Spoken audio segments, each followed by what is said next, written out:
I am the Tofu Golem. Please enjoy the video. You start by verifying requirements. GPU drivers updated, Enscape installed, and headset runtime active.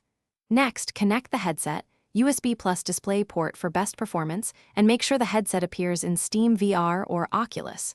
Once connected, open your model in Revit, SketchUp, or Vectorworks and switch Enscape to an appealing camera angle. Click Start VR in the Enscape toolbar.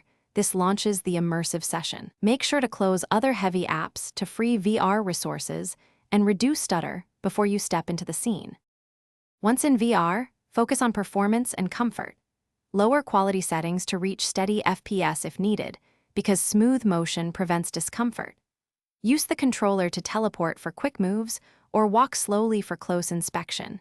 Enable snap rotation to avoid motion sickness.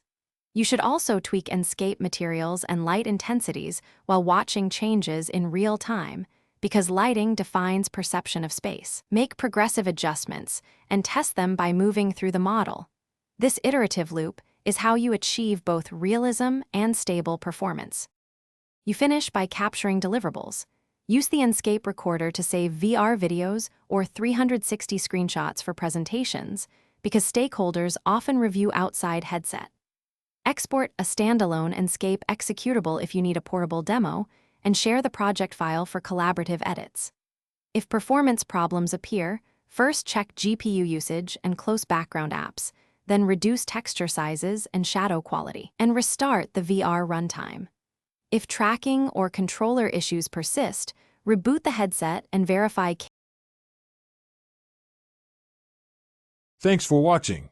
Consider subscribing if we helped you today.